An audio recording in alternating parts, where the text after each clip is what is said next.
Random forest है। Random forest का algorithm है। बेसिकली हमने पहले डिसीजन ट्री को पढ़ा था।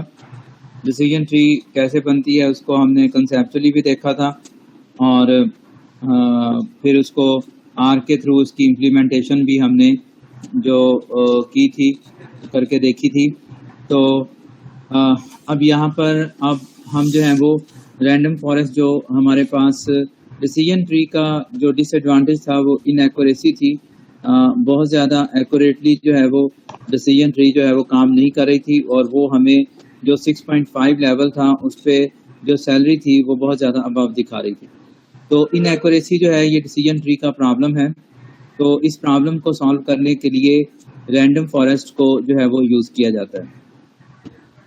तो रैंडम फॉरेस्ट जो है वो कैसे आपने यूज़ करना है इसको जो है वो हम देखेंगे। तो डिसीजन ट्री का पहले वो एडवांटेज बता रहा है कि decision tree are easy to build, easy to use and easy to interpret. तो डिसीजन ट्री को जो है वो बिल्ड करना और यूज़ करना और उसकी इंटरप्रिटेशन जो है वो आसान होती है। मगर डिसीजन ट्री के बारे में एक कोटेशन है एलिमेंट्स ऑफ स्टैटिस्टिकल लर्निंग की जो बुक है, और जो इस बुक के अंदर जो कोटेशन है डिसीजन ट्री के बारे में वो ये है, trees have one aspect that prevents them from being ideal tool for predictive learning, namely inaccuracy. तो ये जो है आइडियल टूल जो है वो प्रेडिक्टिव आइडियल टूल जो है वो नहीं है। किस वजह से नहीं है? इनएक्यूरेसी की वजह से नहीं। In other words, they work great with the data used to create them. हम इससे आसानी से जो है वो डिसीजन ट्री क्रिएट कर सकते हैं, जैसे उसने यहाँ ऊपर जो है वो बता दिया। इजीली यूज कर सकते हैं, इंटरप्रेट कर सकते हैं, but they are not flexible when it comes to classify the new samples. जब हम नए सैंपल्स की प्रेडिक्शन करना चाहते हैं तो उस वक्त जो है इसकी प्रेडिक्शन जो है वो सही नहीं होती, मोर एक्यूरेट नहीं होती। तो इसका सलूशन जो है वो क्या है? इसका सलूशन है रैंडम फॉरेस्ट। मेरी आवाज़ आप लोगों को सही आ रही है? जहाँ पर आवाज़ सही ना आए मुझे बताइएगा, मैं फिर अपनी पोजीशन जो है वो उसको करेक्ट करूँगा। तो आप को सही आ रही है ना इस वक्त आवाज़? ठीक आ रही है आवाज़ आपकी। अच्छा, तो रैंडम फॉरेस्ट जो है वो उसका सलूशन है। Good news is that the random forest combine the simplicity of the decision tree with flexibility, resulting in a vast improvement in accuracy. तो रैंडम फॉरेस्ट में हम क्या करते हैं कि एक से ज़्यादा डिसीजन ट्रीज बनाते हैं और जिस चीज़ की भी हमने प्रेडिक्शन करनी होती है उसके लिहाज से फिर हम वोट जो हैं वो हर डिसीजन ट्री से कलेक्ट करते हैं। जिस तरह वोट जो हैं वो ज़्यादा होते हैं उस तरह हम जो है वो अपने डाटा की प्रेडिक्शन जो है वो कर देते हैं। ये जो है वो इसका सारा जो है वो है कि हम एक से ज़्यादा यहाँ पर क्या करेंगे, डिसीजन ट्री बनाएंगे, हर डिसीजन ट्री से प्रेडिक्शन करवाएंगे और हर प्रेडिक्शन को नोट करेंगे। जिस तरफ जो है वो वोट हमारे जो है वो ज़्यादा होंगे उस तरफ हम जो है वो उसको हम जो है वो कंसीडर कर लेंगे। तो ये जो है वो डिसीजन रैंडम फॉरेस्ट का जो है वो इस तरह जो है वो इसकी सिंपल वर्किंग है। तो random forest combine the simplicity of the decision tree with flexibility. जो डिसीजन ट्री की एडवांटेज थे कि वो सिंपल थी, फ्लेक्सिबल थी, resulting in the vast improvement in accuracy, और उसमें एक्यूरेसी को हम इम्प्रूव कर देते हैं। ठीक है, तो फॉरेस्ट इसको इसीलिए बोलते हैं कि इसके अंदर एक से ज़्यादा ट्रीज होती हैं। रैंडम क्यों बोलते हैं? क्योंकि इसमें से हम जो है वो रैंडमली वेरिएबल्स को सिलेक्ट करते हैं। कौन से वेरिएबल्स? वो अभी आपको जो है वो पता चलेंगे। कॉलम्स जिनको हम बोलते हैं उनको भी हम रैंडमली सिलेक्ट करते हैं। वैसे तो रोज़ को भी रैंडमली सिलेक्ट करते हैं, मगर रैंडम कहने का मकसद यहाँ पर जो है उन वेरिएबल्स को, उन कॉलम्स को रैंडमली सिलेक्ट करना है। जब आपके पास मोर देन वन प्रेडिक्टर्स होंगे तो आपने जो है वो किन प्रेडिक्टर्स को लेना है, तो वो उन प्रेडिक्टर्स को आप जो है वो रैंडमली सिलेक्ट करेंगे। तो इस वजह से इसे जो है वो रैंडम फॉरेस्ट ट्री जो है वो बोला जाता है। तो ये जो है वो हमारा आज का टॉपिक है। इस टॉपिक में सबसे पहले वो ये कहता है कि हमें एक डाटा सेट डेवलप करना पड़ता है, create the bootstrap data set. हमें जो है वो बूटस्ट्रैप डाटा सेट जो है वो डेवलप करना पड़ता है, फिर हम जो है वो उससे डिसीजन ट्री जो है वो क्रिएट जो है वो करते हैं। फिर हम उससे जो है वो डिसीजन ट्री जो है वो क्रिएट जो है वो करते हैं। तो ये हमें जो है वो काम जो है वो करना पड़ेगा।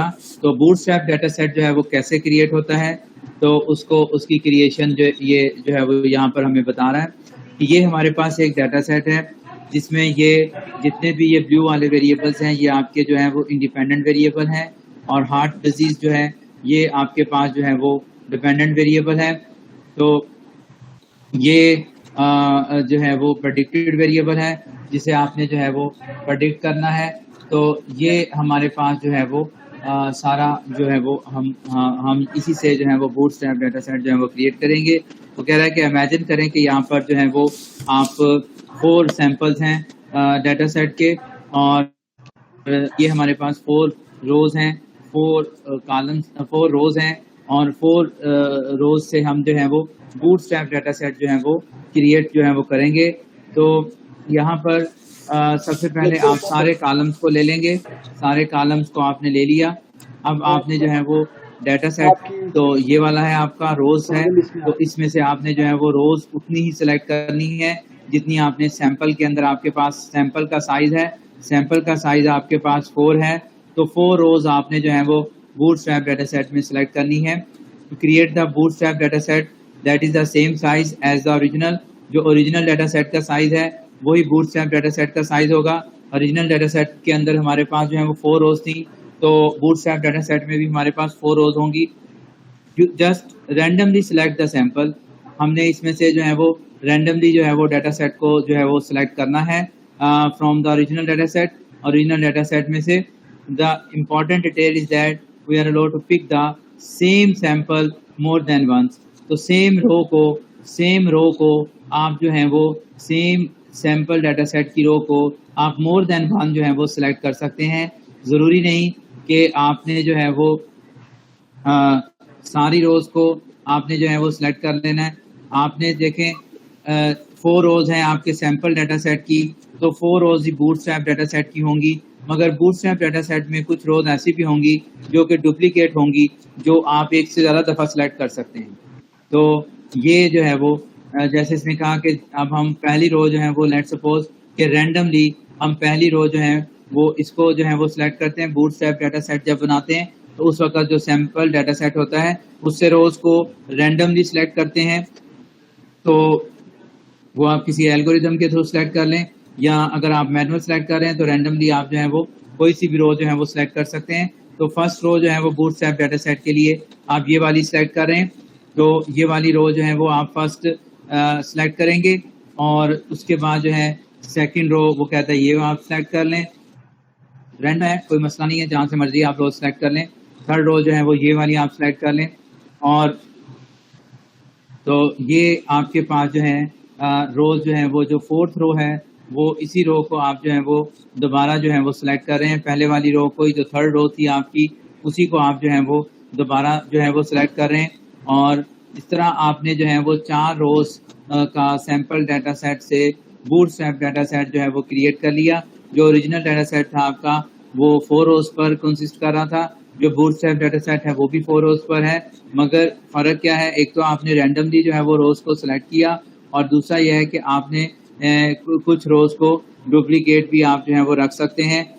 ये ज़रूरी नहीं होता कि आपने जो है वो सारी रोज जो है वो एक ही दफ़ा सिलेक्ट करनी है, आप रिपीटेडली भी जो है वो सिलेक्ट कर सकते हैं। यूनिकली सिलेक्ट करना उनको ज़रूरी जो है वो नहीं होता, तो बूटस्ट्रैप में आप जो है वो उनको डुप्लीकेट वे में सिलेक्ट जो है वो कर सकते हैं। तो इस तरह ये आपका बूटस्ट्रैप डाटा सेट जो है वो जनरेट हो गया। इससे फिर हम जो है वो आगे नेक्स्ट अपने एल्गोरिदम को जो है वो रन करेंगे। जी बताएं, बूटस्ट्रैप डाटा सेट जो है उसका समय लगा आपको bootstrap data set? Yes sir. Yes, sir. Yes, sir. अच्छा जी, तो ये आपका बूटस्ट्रैप डाटा सेट जो है वो क्रिएट हो गया। अब उसके बाद जो है create the decision tree using the bootstrap data set. तो अब आप जो है वो डिसीजन ट्री क्रिएट करेंगे बूटस्ट्रैप डाटा सेट को यूज करते हुए, but use the random subset of the variables eight each step. अब ये जो रैंडम सबसेट ऑफ वेरिएबल्स हैं इसका कहने का मकसद क्या है, ये कॉलम्स जो हैं, ये जो आप जो हैं ये कॉलम्स ले रहे हैं, ठीक है, तो ये जो कॉलम्स हैं, आपकी चेस्ट पेन है, गुड ब्लड सर्कुलेशन है, ब्लॉक आर्टरीज है, ठीक है, और वेट है। तो ये जो कॉलम्स हैं आपके, ये इनको जो है वो वेरिएबल्स कह रहा है। आपने जो है इन वेरिएबल्स कैसे सिलेक्ट करना है, रैंडमली सिलेक्ट करना है, सबसेट को सिलेक्ट करना है। मीन सबसेट से मीन ये होता है कि सारे वेरिएबल्स को नहीं सिलेक्ट करना, कुछ वेरिएबल्स को सिलेक्ट करना है। कितने को करना है वो अभी आपको बताता है। तो ये जो है वो यहाँ पर बात की जा रही है कि जब आप डिसीजन ट्री क्रिएट करने जाएंगे using the bootstrap data set. Sir जी सर स्टूडेंट की रिक्वेस्ट एक्सेप्ट कर लें सर, वो मैसेज लिख रहे हैं। स्टूडेंट इतनी देर से क्यों आते हैं, उनसे ये भी तो पूछा करें हैं।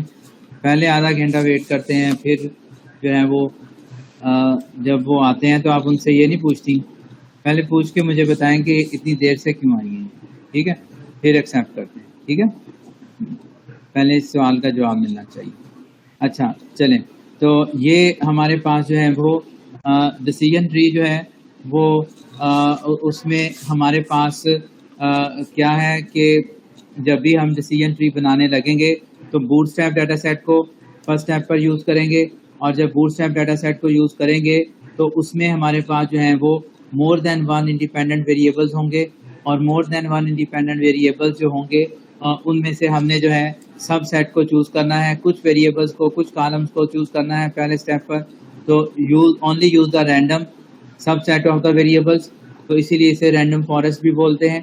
तो एट ईच स्टेप हमें हर स्टेप पर जो है इन वेरिएबल्स को, इन कॉलम्स को रैंडमली जो है वो सिलेक्ट करना है।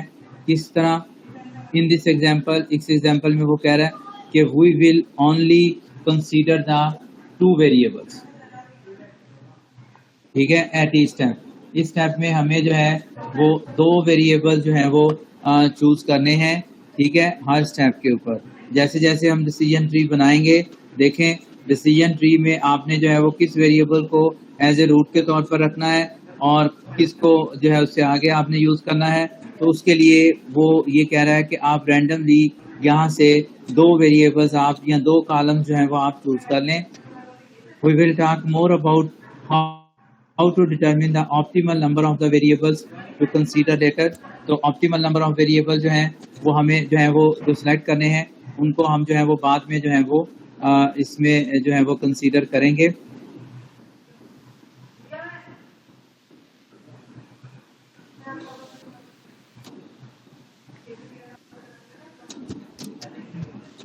तो ये we will talk more about how to determine the optimal number of the variables to consider later।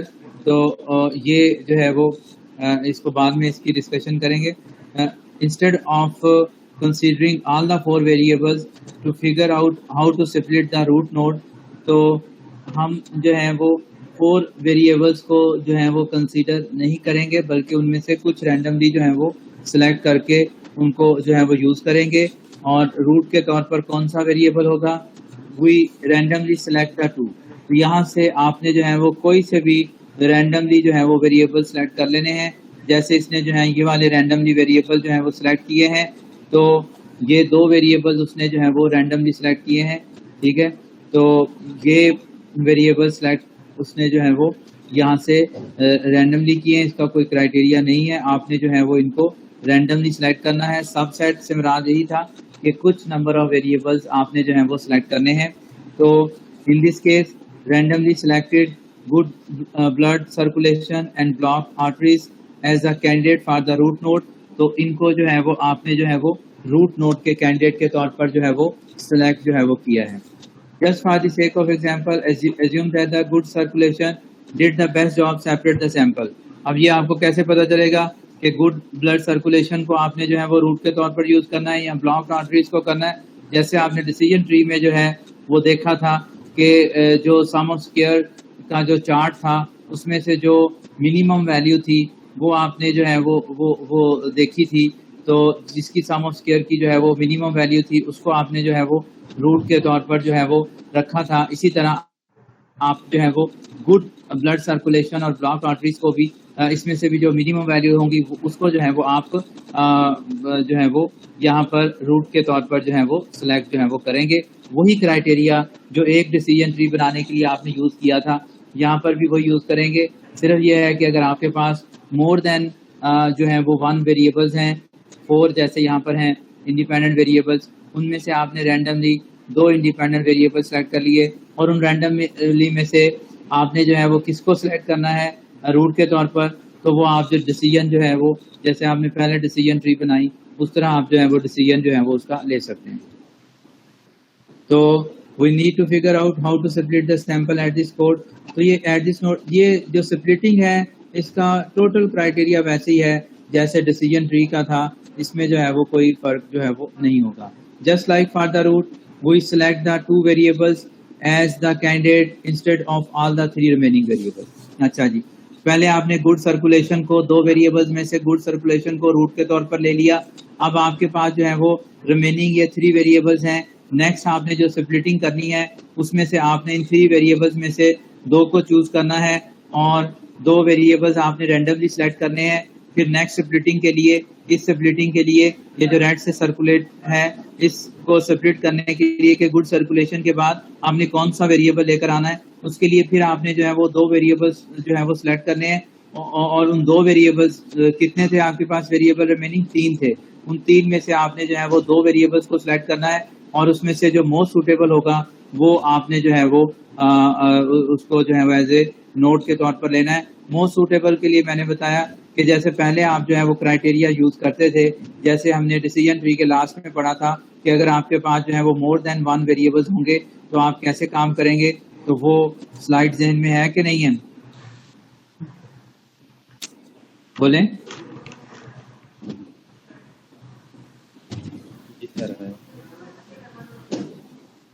दिखाने की जरूरत तो नहीं? जी सर, याद है पिछली स्लाइड्स। तो वो उस तरह आप जो है वो डिसीजन जो है वो ले सकते हैं। तो जस्ट लाइक द रूट, मैं 1 मिनट,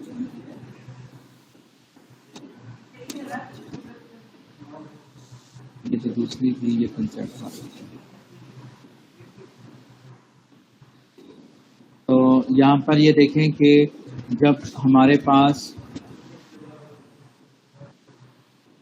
लास्ट में मोर देन 1 वेरिएबल्स आए थे तो उसके लिए फिर हमने जो है वो स्प्लिटिंग जो है वो कैसे की थी, हमने जो है वो हर एक का जो है वो चार्ट जो है वो ड्रा किया था।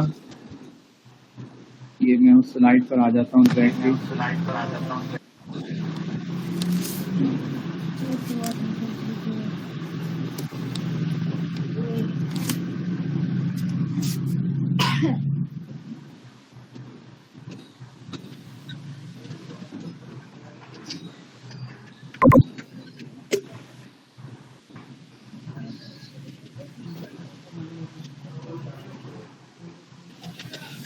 ये आपके पास जो है वो सम ऑफ स्क्वायर रेसिडुअल की वैल्यू जो है वो आपने डोजेज की अलग निकाली थी, एज की अलग निकाली थी और टैक्स की अलग निकाली थी। तो ये आपके पास जो है जो लोएस्ट थी वो वाली जो वैल्यू है वो आपने जो है वो रूट के तौर पर जो है वो सिलेक्ट कर ली, वो एज थी।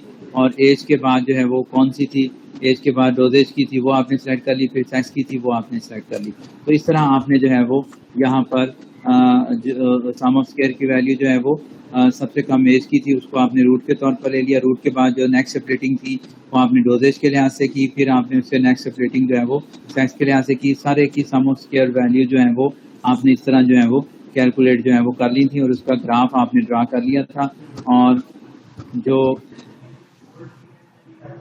सम ऑफ स्क्वायर की रेजिड्यूल की जो ये वैल्यूज हैं, जैसे हमने ये तरीकाकार सारा देखा था इस तरह आपने जो है वो इसको यूज जो है वो किया था। वापस आते हैं अपने लेक्चर। सर इसी स्लाइड्स में एक क्वेश्चन था, अगर आप अलाउ करें तो। जी जी अलाउ। सर 63 स्लाइड पे है, काइंडली ओपन करते हैं। जी जी बोलें।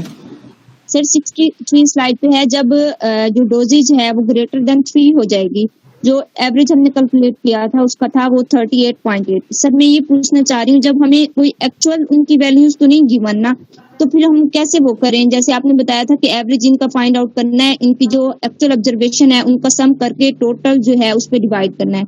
तो सर मुझे उनका ना जिस तरह से भी कर रही थी वो 38.8 वैल्यू नहीं आ रही थी मुझसे, क्योंकि एक तो एक्चुअल वैल्यूज नहीं गिवन, उनके कुछ पॉइंट्स की समझ नहीं आ रहा था कि कौन सी इसकी एक्चुअल वैल्यू होगी।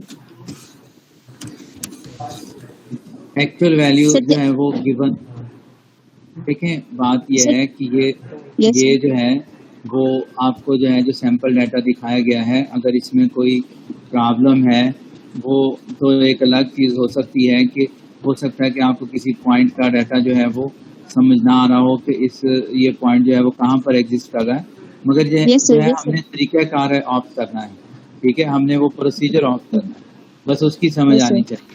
अगर वो ठीक 38.8 या जितना आप कह रही हैं वो नहीं निकल रहा, ठीक है, तो उससे कोई कंसर्न नहीं है, बस ये है यस कि आपको वो मेथड आना चाहिए, ठीक है, सही। यस सर तो थैंक यू एक्चुअल वैल्यू तो सर। उसी वो वक्त मैं निकलेंगी। बार बार ट्राई कर रही थी क्योंकि वो वैल्यू आ नहीं रही थी, तो इसीलिए प्रॉब्लम नहीं हो रहा नहीं, था कि उससे पता नहीं ये उससे कैसे हो। उससे उससे कोई तरीके का तो पता है ना आपको कि नहीं पता, यस सर वो तो पता है। ओके सर थैंक बस यू उस सर। हिसाब से निकालेंगे। अगर ये तो उसने जो है वो एक अस्सलाम वालेकुम सर। एग्जांपल। जी वालेकुम सलाम। सर मैंने ना सर 2 बजे से चेकअप करवाने जाना था सर, मेरी तबीयत नहीं ठीक सर। क्या हो गया तबीयत को? सर फ्लू था सर, कल से नज़ला और सर खांसी वगैरह थी सर काफी। चलो चले जाना बेटा, कोई मसला नहीं। जी सर थैंक यू सर। ये इसकी अटेंडेंस लगा दीजिएगा सीआर साहब, तो आप चले जाइएगा। अच्छा, तो ये जो है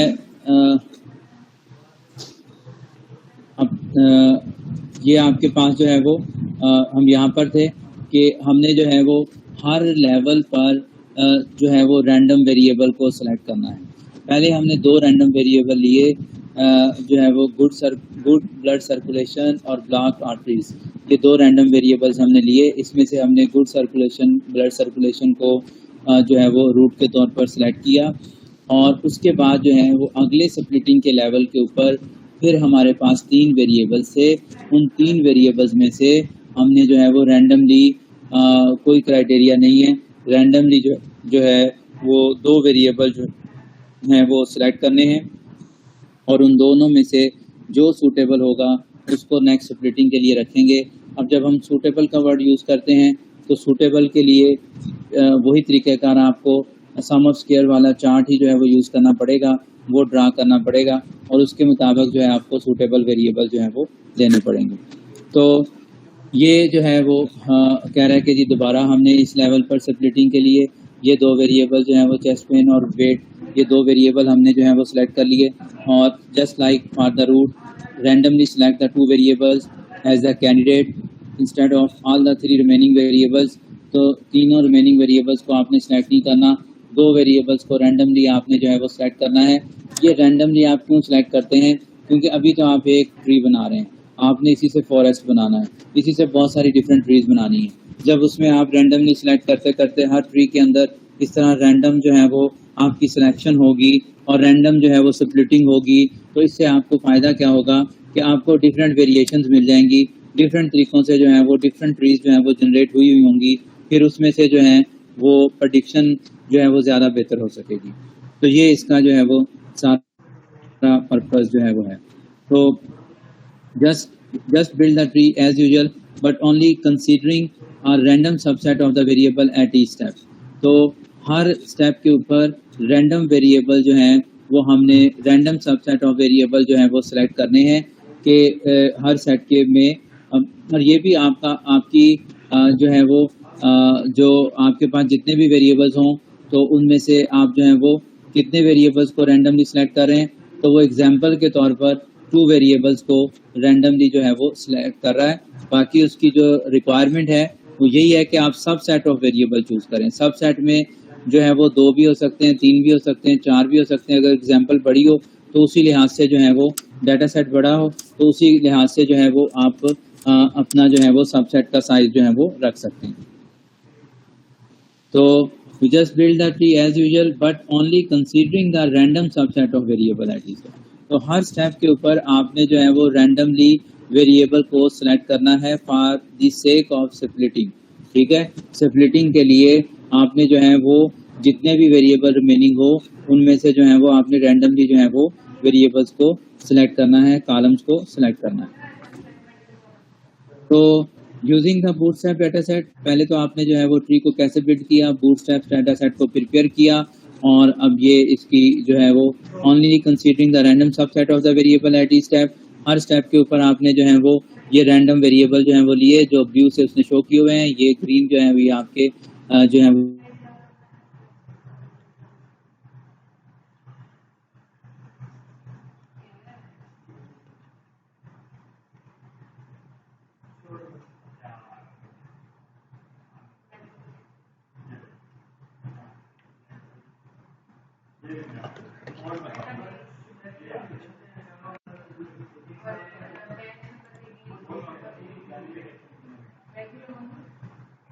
the new bootstrap data set. तो हर ट्री के लिए पहले नया बूटस्ट्रैप डाटा सेट बनाएंगे और build the tree considering the subset of the variable eight each step. तो हर स्टेप के ऊपर हमें जो है वो वेरिएबल्स का जो सबसेट है वो हम रैंडमली सिलेक्ट करेंगे। रैंडमली सिलेक्ट करने की वजह से ही इसे हम जो है वो रैंडम जो है वो फॉरेस्ट ट्री जो है वो एल्गोरिथम जो है वो बोलते हैं। तो ये जो है वो काम करते हुए क्या होगा कि हमारे पास जो है वो डिफरेंट फार्मेशंस में ट्रीज जो है वो बन जाएंगी। जब ये डिफरेंट फार्मेशंस में ट्रीज बन जाएंगी तो आइडियली वो कहता है कि कितनी trees you do this 100 times but we only have space to show the 6। तो उसने एग्जांपल के तौर पर यहाँ पर 6 ट्रीज जो है वो बनाई हुई हैं, तो जस्ट आइडिया के लिए। तो यूजिंग द बूटस्ट्रैप सैंपल, अब बूटस्ट्रैप डाटा सेट जो है वो सैंपल डाटा सेट जो है वो आप यूज करते हुए considering only the subset of the variable eight each step results in the wide variety of the trees. जब आप जो है वो डिफरेंट सबसेट्स को रैंडमली जो है वो चूज करेंगे तो उससे जो है वो ट्रीज की डिफरेंट फार्मेशंस बनेंगी और डिफरेंट आपके पास जो है वो फार्मेशंस कह लें, वैरायटीज कह लें, आप जो है वो ट्रीज की जो है वो बना लेंगे। The variety is what makes the random forest more effective than the individual decision tree। और इंडिविजुअल डिसीजन ट्री से जो है वो जो हम ये फॉरेस्ट जनरेट कर रहे हैं इसमें हमें जो है वो ज़्यादा अच्छी जो है वो प्रेडिक्शन जो है वो मिलेगी। अब वो कहता है कि वो can use the random forest. Random forest को आपने यूज़ कैसे करना है, तो आपने जो है वो बहुत सारी ट्रीज तो बना ली, अब उसको प्रेडिक्शन के लिए यूज़ कैसे करना है। कहता है जी सपोज कर लें कि ये हमारे पास जो डाटा सेट है, तो गेट द न्यू पेशेंट, ये हमने एक नया पेशेंट लिया, इसका ये डाटा सेट है, इसका हमने जो है वो प्रेडिक्शन करनी है कि इसको जो है वो हार्ट डिजीज़ है कि नहीं है, यस या नो। तो उसके लिए हम जो है वो क्या करेंगे, इसको रैंडम फॉरेस्ट के ऊपर डिफरेंट ट्रीज के ऊपर हम जो है वो इसे रन करेंगे। तो हम इससे जो है वो डिफरेंट ट्रीज के ऊपर जो है वो रन करेंगे।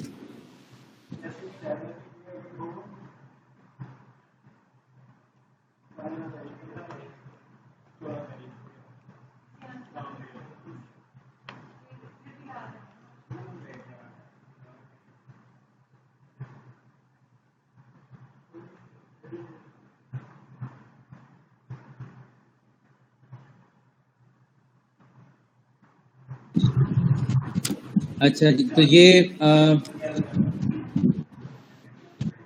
सॉरी डिस्टर्बेंस हुई आपको। तो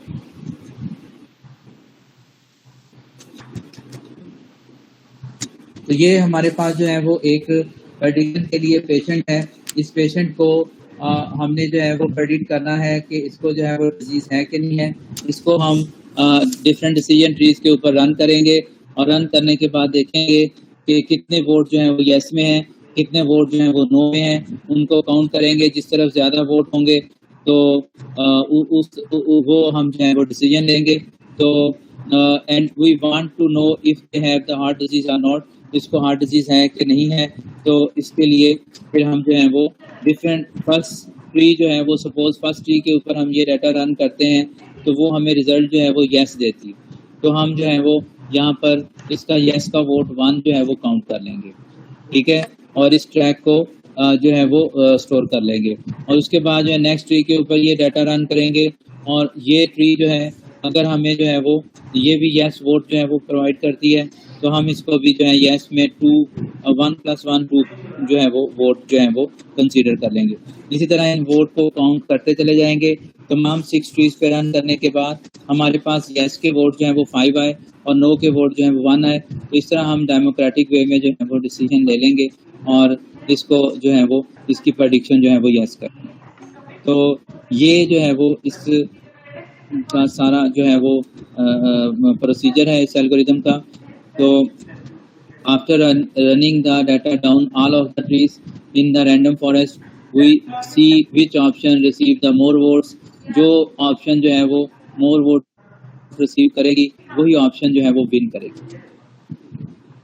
ये हमारे पास जो है वो सारा जो है वो कंक्लूजन है और ये इसकी जो है वो प्रेडिक्शन है। अब जो है बूटस्ट्रैप के अंदर आपने देखा कि जैसे ही हम बूटस्ट्रैप डाटा सेट जो है वो प्रिपेयर करते हैं तो उसके अंदर बेसिकली हम bootstrapping the data plus using the aggregate to make the decision is called the bagging.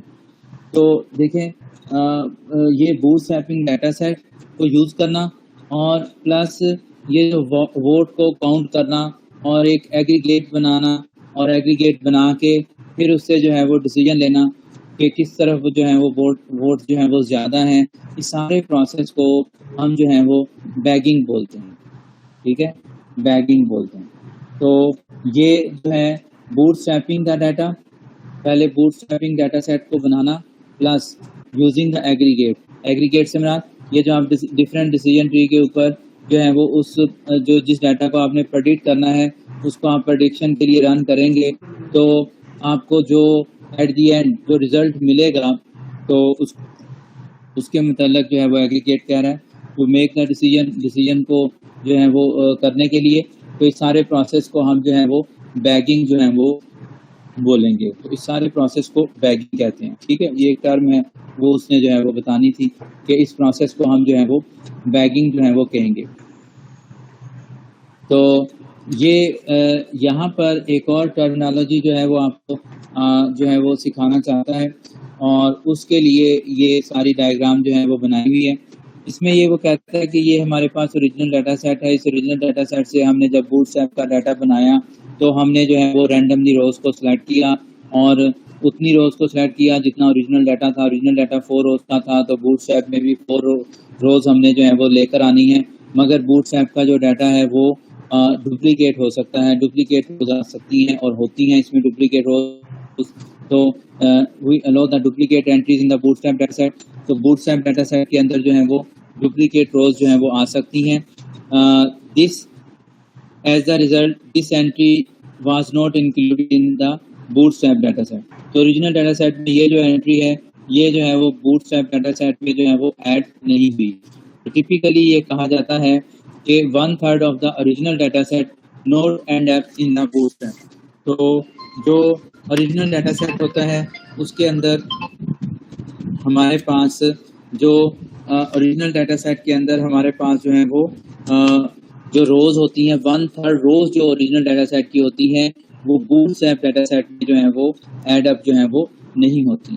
ठीक है, तो बूटस्ट्रैप डाटा सेट के अंदर जो है 1/3 ओरिजिनल डाटा की जो रोज जो हैं वो ऐड नहीं होती।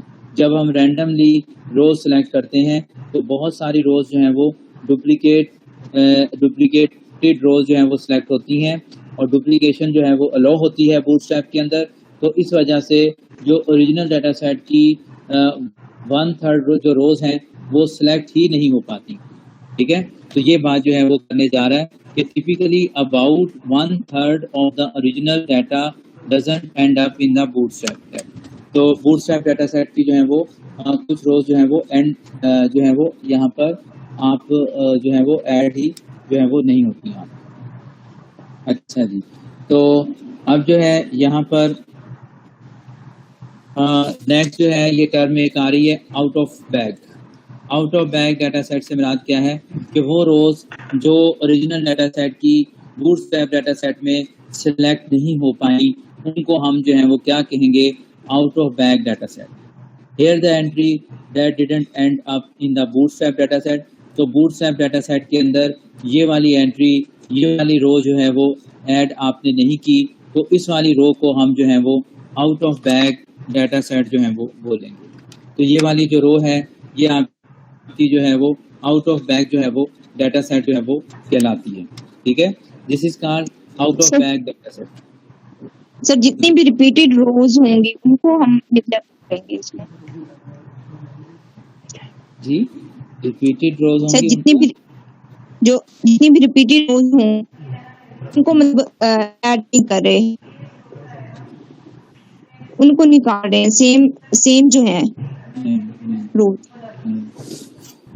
नहीं, ये क्या बात आपने की? ये तो नहीं बात कर रहे हम। ये बात की जा रही है कि बूटस्ट्रैप डाटा सेट को बनाने का प्रोसीजर क्या है कि आपके पास ओरिजिनल जो भी सैंपल डाटा है उसमें आपके पास जितनी रोज हैं उतना साइज होगा बूटस्ट्रैप डाटा सेट का। अगर उसके अंदर 4 रोज हैं तो बूटस्ट्रैप डाटा सेट का साइज भी 4 होगा। अगर सैंपल डाटा साइज का साइज 10 रोज हैं तो बूटस्ट्रैप डाटा साइज का साइज भी 10 रोज होगा। मगर रोज आपने जो है वो रैंडमली सेलेक्ट करनी है। जब भी आप रैंडम सिलेक्शन करते हैं तो आप अगर अपने एल्गोरिदम के अंदर यूनिक रैंडम वैल्यूज नहीं रखी हुई तो वो तो एक अलग चीज़ है। अगर आप रैंडम सिलेक्शन जब भी करते हैं, किसी एल्गोरिदम से भी करते हैं, आप रैंडम का फंक्शन जनरेट करते हुए नंबर्स भी जनरेट करते हैं प्रोग्रामिंग के अंदर, तो आप देखते हैं कि डुप्लीकेट नंबर जनरेट होते हैं।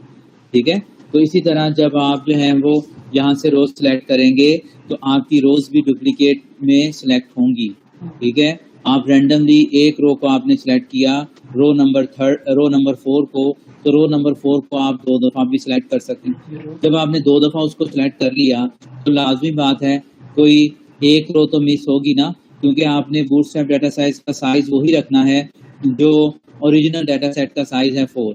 तो इससे जो है वो आपकी जो कुछ रोज होंगी जो ओरिजिनल डाटा सेट में तो अवेलेबल होंगी, मगर बूटस्ट्रैप डाटा सेट जिसको हमने यूज़ करना है डिसीजन ट्री बनाने के लिए, उसमें जो है वो रोज़ शामिल नहीं होंगी। तो ऐसी रोज़ जो कि बूटस्ट्रैप डाटा सेट में ओरिजिनल डाटा सेट की वो रोज़ जो बूटस्ट्रैप डाटा सेट में शामिल नहीं होंगी उनको हम बोलते हैं out of bag data set. जी, अब आप बताएं सर अब आ गया आपको क्या सर। क्वेश्चन? सर मैं ये पूछना चाह रही थी उस टाइम, बट अब मुझे क्लियर हो गया है सर। जैसे आप कह रहे हैं ना कि दोनों का साइज तो सेम होगा। हाँ, हाँ जी, हाँ, साइज सेम होता है। ठीक है, तो सर जी, सर स्टूडेंट्स की रिक्वेस्ट एक्सेप्ट कर लें। कौन से स्टूडेंट हैं बेटा, बोले? आयशा और रिया। अच्छा, तो उनकी एक्सेप्ट क्यों करूं? 20 मिनट हमने पहले वेट किया। ठीक है, सर 25 मिनट क्या कह रही? सर वो कह रही हैं टाइम नहीं पता था हमें। अच्छा, तो सीआर साहब नहीं बताया था आपने टाइम?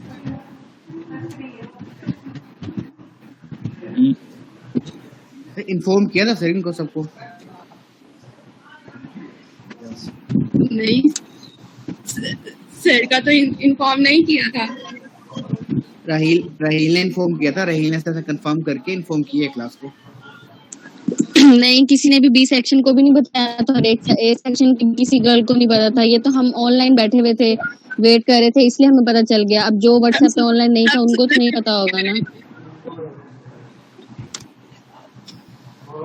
तो रहील साहब आप नहीं बताते क्या वजह है? इनके अकाउंट की एक्सेस नहीं है आपके पास?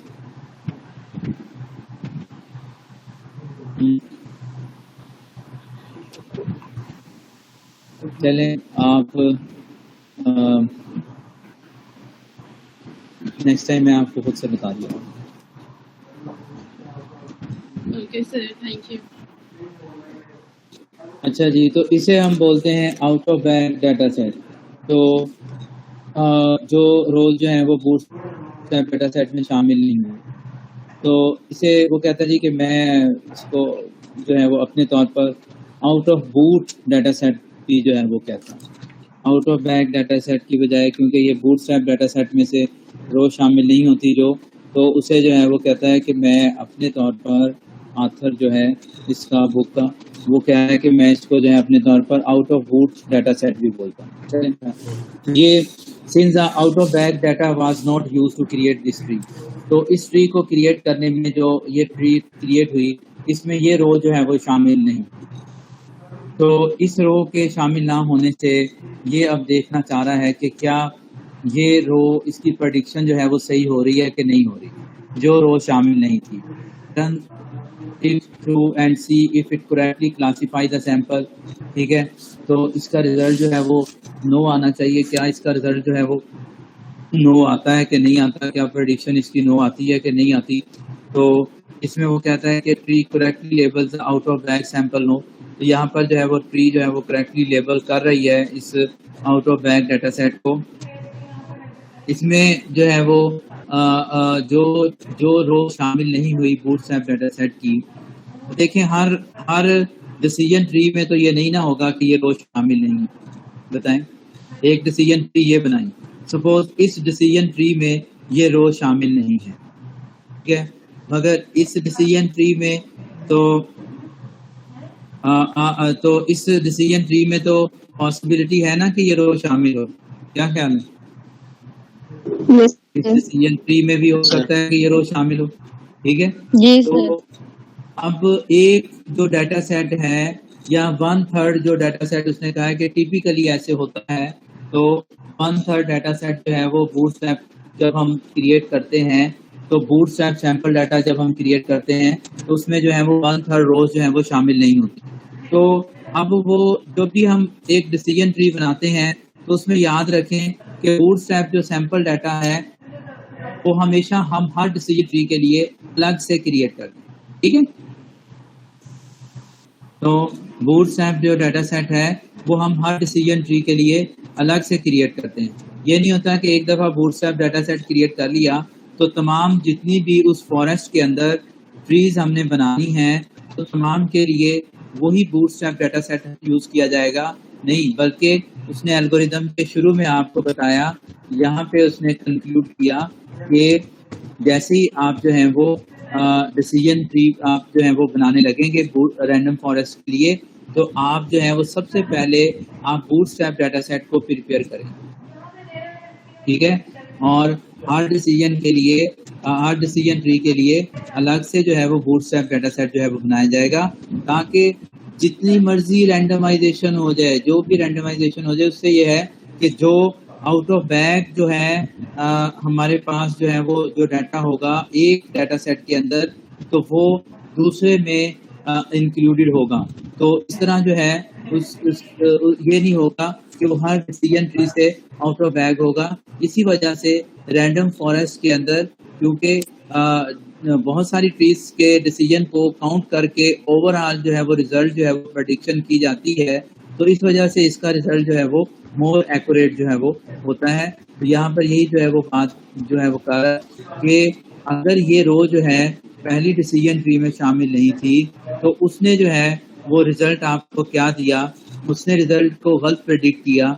सपोज उसने रिजल्ट को प्रेडिक्ट कर दिया यस, मगर अगली दो जो ट्रीज हैं उन्होंने रिजल्ट को प्रेडिक्ट कर दिया नो। ओवरऑल वोट जो है वो किसके ज्यादा हो गए? नो के। तो इसलिए जो है नो को हम जो है वो प्रेडिक्शन के लिए काउंट कर लेंगे। तो ये वो कहता है कि रैंडमाइजेशन का एक्चुअली बेनिफिट ये होता है कि अगर एक सैंपल बूटस्ट्रैप डाटा सेट का जो सेट है उसमें कुछ डाटा शामिल नहीं भी है, तो अगली डिसीजन ट्री के लिए हम जो बूटस्ट्रैप डाटा सेट बनाएंगे और उसमें जो है रैंडमली रोज को सिलेक्ट करेंगे, तो जरूरी नहीं कि वही रो उसमें भी मिस हो, तो उसमें कुछ और रो मिस हो सकती हैं, क्योंकि हम डाटा सेट्स को रोज को रैंडमली जो है वो सिलेक्ट जो है वो कर रहे हैं जी। तो जिससे जो है ऐसी रोज जो कि एक डाटा सेट में नहीं है, आउट ऑफ बैग हैं, उनकी प्रेडिक्शन भी जो है वो सही हो जाती है, ठीक है। तो out of bag sample, suppose ये वैसे एग्जांपल दे रहा है कि since the label with the most votes wins, it is the label that we assign the out of bag sample. Out of bag sample वाली जो रो है उसमें नो जो है वो 3 है, यस जो है वो 1 है। Out of bag is correctly labelled by the random forest, तो वो ये बता रहा है कि इस वजह से वो करेक्टली जो है आउट ऑफ बैग जो है वो बाज़ अगर इनकरेक्टली लेबल्ड भी हो, ये जरूरी नहीं कि आउट ऑफ बैग जो है वो डाटा सेट जो है वो हमेशा उसकी प्रेडिक्शन करेक्ट ही हो। उसकी प्रेडिक्शन अगर इनकरेक्टली हो तो इसे हम आउट ऑफ बैग एरर बोलते हैं, तो आउट ऑफ बैग एरर कहा जाता है। तो इस चीज को ठीक है जी, तो ये जो है वो और ये सारा रैंडम फॉरेस्ट का एल्गोरिदम जो है वो उसकी एक्यूरेसी को जो है वो चेक करने के लिए दोबारा जो है रिपीट कर रहा है। वही बात जो है वो लिखी हुई है कि build the random forest, use the random forest, estimate the accuracy of the random forest. तो ये जो है वो इस मॉडल की जो है, remember that we build our first tree and we only use the two variables तो to make the decision tree at each step। तो हम हर स्टेप के ऊपर जो है वो दो वेरिएबल जो है वो यूज कर रहे हैं। तो पहले स्टेप पे भी हमने दो वेरिएबल लिए और उसमें से जो है वो एक वेरिएबल को डिसीजन ट्री बनाने के लिए यूज किया। तो कैसे सिलेक्शन करनी है वो मैंने आपको बताया कि यहाँ पर उसने उस बात को नहीं बताया क्योंकि वो डिसीजन ट्री पहला टॉपिक था। तो आप सम ऑफ स्क्वायर रेजिडुअल का जो चार्ट ड्रा करते हैं उसमें से जो मिनिमम सम ऑफ स्क्वायर की वैल्यू आएगी उस लिहाज से जिस भी वेरिएबल की मिनिमम सम ऑफ स्क्वायर की वैल्यू होगी उस लिहाज से आप जो है वो इसे सिलेक्ट कर लेंगे।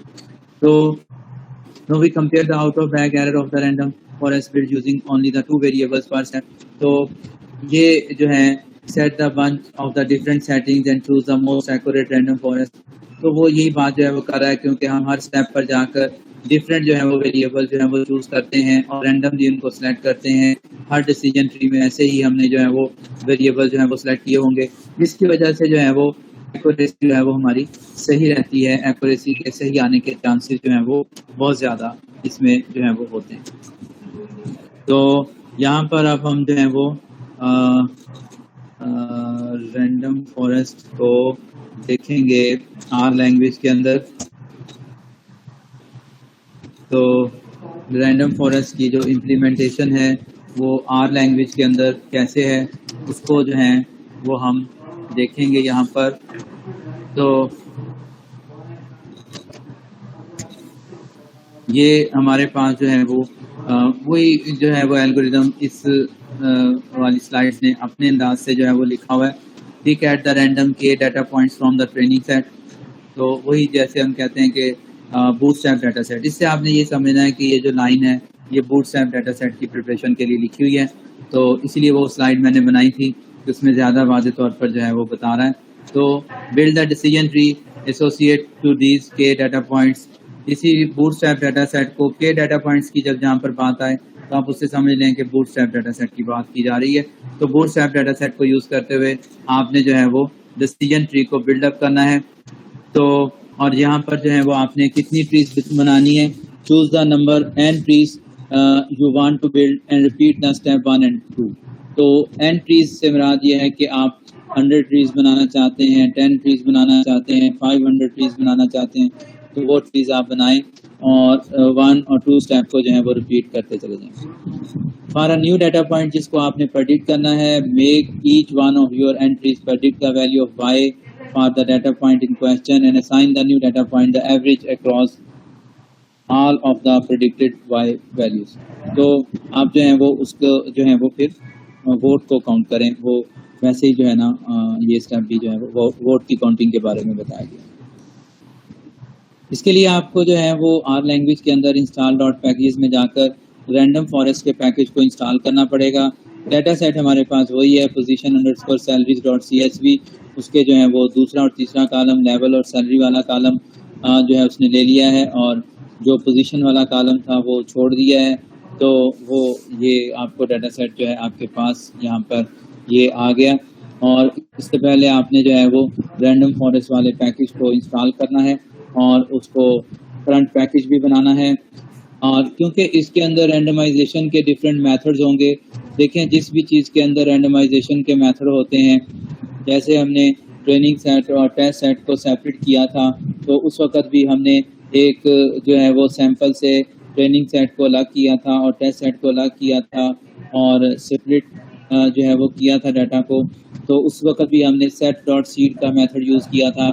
अब यहाँ पर भी रैंडम फॉरेस्ट का जो फंक्शन है वो भी, क्योंकि जो है वो बूटस्ट्रैप डाटा सेट भी उसने प्रिपेयर करना होता है और उसने जो है वो रैंडमली वेरिएबल को भी सेलेक्ट करना होता है, इसलिए रैंडमाइजेशन जो है वो अच्छी हो सके तो आप सेट डॉट सीड के मेथड के थ्रू ऐसे ही रैंडमली कोई भी वैल्यू इनपुट करते हैं। इस आपकी इनपुट की हुई वैल्यू की वजह से रैंडमाइजेशन जो है वो ज़्यादा बेहतर होती है। तो ये सेट डॉट सीड का मेथड आप ऑलरेडी यूज़ कर चुके हैं ट्रेनिंग सेट और टेस्ट सेट की लिस्टों को बनाते वक्त, और अगर आप ये यूज़ नहीं करते थे तो आपने देखा था कि रैंडमाइजेशन अच्छी नहीं होती। ठीक है, क्लियर होगी ये बात? Yes sir. अच्छा, ये आपके पास जो है रैंडम फॉरेस्ट का फंक्शन है और रैंडम फॉरेस्ट का फंक्शन को यूज़ करते हुए आप इसके एक्स, इसका एक पैरामीटर है, उसको वैल्यू साइन कर रहे हैं डाटा सेट वन आपके पास क्या है, लेवल है, ठीक है, और y is equal to predicted value को आमतौर पर y कहा जाता है। तो बहरहाल यहाँ पर y इसका पैरामीटर है, तो y पैरामीटर को आप जो है वो क्या वैल्यू साइन करें, data set dollar sign salary. तो y पैरामीटर को आप जो है वो data set dollar sign salary जो है वो असाइन करें। And trees, number of trees आप कितनी बनाना चाह रहे हैं, 10 ट्रीज बनाना चाह रहे हैं, इसमें आप जो है वो वैल्यू ज़्यादा भी कर सकते हैं। अभी 10 रखकर वो आपको जो है वो ट्रीज बनाकर और उससे जो है वो प्रेडिक्शन जो है करके आपको जो है वो दिखाएगा। ये आप देखें कि जब उसने 10 ट्रीज जो है वो रखा और रेग्रेसर जनरेट किया रैंडम फॉरेस्ट के फंक्शन के थ्रू, और उसी तरह ggplot के अंदर उसने जो है ये ग्राफ जो है वो ड्रा किया और इसकी रेजोल्यूशन जो है 0.1 रखी। ये रेजोल्यूशन आपको पता है, ये आप बढ़ा भी सकते हैं।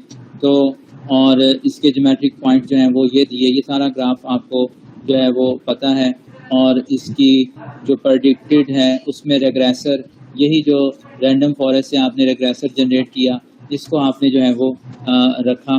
तो ये ब्लू लाइन जो है इसको शो किया, तो ये इसने जो है इस तरह जो है ये ग्राफ जो है वो ड्रा किया। अब इसकी अगर रेजोल्यूशन आप कम कर देंगे तो 0.0 से 0.1 से 0.01 कर देंगे, 0.1 से आप जो है वो इसकी जो रेजोल्यूशन है वो 0.01 कर देंगे। तो उससे जो है वो क्या होगा, उससे ये होगा कि ये जो आपको मैंने पहले ही बताया था कि ये कंटिन्यूस डाटा नहीं होता, तो ये जो लाइन है ये आप इसकी जो थोड़ा सा टिल्ड टाइप ये नज़र आ रही है, ये बिल्कुल स्ट्रेट हो जाएगी। ठीक है, तो ये रेजोल्यूशन की वजह से है। ये रेजोल्यूशन अगर आप बढ़ा देंगे और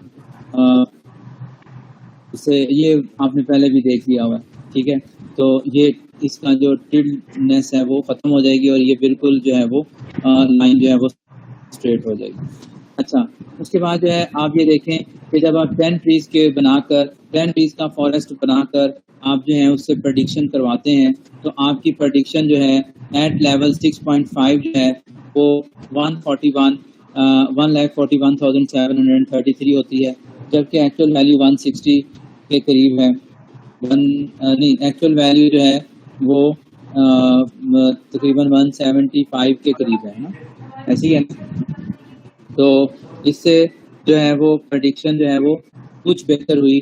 पहले वाला जो डिसीजन ट्री था, तो एक डिसीजन ट्री हमने बनाया था, उससे प्रेडिक्शन तो गालबन 250 के करीब हो रही थी या 200,000 से अबव थी, ठीक है ना, ऐसे ही था ना। तो 200,000 से प्रेडिक्शन जो है वो अबव थी। तो अब यहाँ पर जो प्रेडिक्शन है वो कुछ बेहतर हुई है, मगर अभी कंप्लीट बेहतर जो है वो हमें नज़र नहीं आ रही। तो अब अगर हम यहाँ पर जो है वो नंबर ऑफ ट्रीज को बढ़ा देते हैं, नंबर ऑफ ट्रीज को देखें उसने 100 कर दिया और फिर 6 पॉइंट लेवल पर प्रेडिक्शन की, तो उसको जो है वैल्यू क्या मिल गई, 1,66,282। तो ये बेटर रिजल्ट है, ठीक है, पहले वाले रिजल्ट की निस्बतन।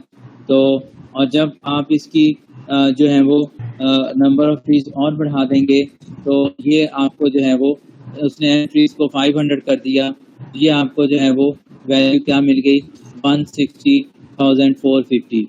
तो ऑप्टिमल नंबर ऑफ ट्रीज आपने कितनी रखनी है, यही इसका जो है वो बेसिक क्वेश्चन है कि आपने जो है वो देखना है कि कितने नंबर ऑफ ट्रीज पर जाकर आपको जो है वो प्रेडिक्शन जो है वो एक्चुअल एरर का और एक्चुअल का जो डाटा है, सॉरी प्रेडिक्टेड वैल्यू का और एक्चुअल वैल्यू का जो रेजिडुअल है, जो एरर है, वो कितनी नंबर ऑफ ट्रीज पर जाकर जो है वो कम होता है, उतनी नंबर ऑफ ट्रीज जो है वो आपने जो है वो यहाँ पर ट्यून अप करनी है। ठीक है, समझ आ गई बात? Yes sir. Yes sir. जी सर। तो ये जो है वो तो हमारे पास जो है वो रैंडम फॉरेस्ट था, तो आप इसको जो है वो परफॉर्म करके देखें और इस कोड को लिख कर देखें। तो अब आगे जो है वो हमारे जितने भी एल्गोरिदम्स हैं वो क्लासिफिकेशन के ऊपर हैं, और तो वो हम जो है वो फिर इसको नेक्स्ट लेक्चर से स्टार्ट करेंगे। ठीक है, तो नेक्स्ट वीक में अगर ऑनलाइन ही क्लासेस हुई तो ऑनलाइन ही क्लासेस भी शायद होने की तवक्को है, तो एक्सपेक्टेड यही है। तो 3 जून के बाद दोबारा डिसीजन होना है। तो इसी तरह ही मेरी क्लास जो है वो संडे को होगी, और संडे को आप टाइम बता दें कि कौन सा सूटेबल टाइम है आपको।